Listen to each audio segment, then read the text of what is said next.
Jacob Belchak wants to know, has Snark replaced general humor in entertainment? So what do you want, Jacob? You want everybody to do like paint your wagon? Is that it? I mean, is that it? You're just a little worried that somebody says something funny or offbeat or kind of hilarious or ironic and your head just explode? Is that just more than you can take? Is that what you're trying to say? I mean, you know, God knows I'd hate to have you get all excited or upset about some actual humor in a show. I mean, my God, you know, you want to have that happen, something to change your perspective or your viewpoint or anything. God forbid that should happen. No, by all means, stay in your little closeted world where everything's cool. And Doris Day, we'll see if we can, you know, reanimate her corpse and get her up there on the screen, and you know, you have all the boring, non-snarky humor you want. There, you satisfied? Happy with that? See how awful it is and how easy it is.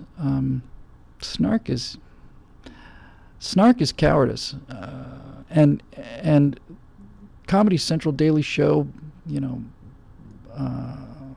all of it. Colbert Report. It's nothing but snark. And snark is dull. And it's lame. And it's easy. And it's one note. And it's not humor. It's nastiness. And the people that live on a diet of snark are people who are nasty people, and they like making fun of people. And so when you have somebody like Jon Stewart and all the special segments on Daily Show or Colbert, what they're basically saying, see how much smarter we are than these knuckle draggers out there. See how much better we are. We're going to pretend to be them just to show you how stupid they are, and we're going to mock them, and they're probably too stupid to even know they're being mocked. Every now and then I get off a one-liner that I like, and I was talking about Steve Colbert, and I said, you know, if you're going to be a one-trick pony, you better know the trick, right? And that's all he does. Now, there was a time there in the early days of The Daily Show when Steve Colbert and Steve Carell were both on at the same time. They did a segment called Even Steven, I want to say. When you saw Steve Carell and Steve Colbert in the same frame doing their stuff, you couldn't watch Steve Colbert if Steve Carell was in the same frame, because Steve Carell was 1,000 times more interesting and 1,000 times funnier, because Steve Carell has a soul. He's a nice guy. I know people who know him personally. He's a nice man. I don't know what his politics is. Good for him. You know, he doesn't tell us what his politics are. Steve Carell has a soul. Steve Carell has depth. He has emotion. His vulnerability is what it is, right? His vulnerability is the difference between that and snark. And he's an infinitely funnier, infinitely more likable person than Steve Colbert. Snark is cowardice. It's by showing you're so much better than everybody, and especially by showing I don't care. I don't really care about anything. It's all truthiness. Well, since you don't have to care, you don't have to take any criticism, right? And if you take a serious position, you have to be prepared to defend it. And you either have to have the emotional and the intellectual chops to defend it. So it's easy, and it's cowardice. Snark is cowardice, and it appeals to people who have a mean spirit. And that's why when people say, "Oh, you hear this all the time,"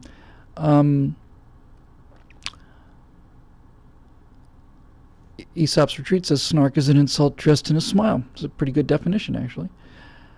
But you hear this all the time. Why doesn't the right do a daily show? Why don't conservatives do their own daily show? Can't do the daily show. It's not possible to do the daily show, because in order to do the daily show, you have to make fun of people. You have to put them down. You have to put them down and act like you're better than them. We don't believe that. And even if we force ourselves to do it in terms of writing and character and stuff, we don't like it. We don't need it. We don't need to put people down, and we don't need to laugh at people and mock people to convince ourselves that we're smarter than we are, because we know how smart we are. So when people would say to me, you really, Bill, you might be a good host to do the conservative daily show. It's like, I don't want to do the daily show. I want to flank the daily show. I don't want to go head-to-head with this. Jon Stewart was doing it since when? I mean, 20 years? It's 20 years old, this idea. It's not funny. It's not funny. Flank it. Do self-deprecating humor, and do the kind of humor that indicates you actually have character and brains, because smart people are not afraid to make fun of their own intellect, because they got nothing to prove to themselves or to anybody else. And just get dressed up instead of do this, barking, mad, howling people in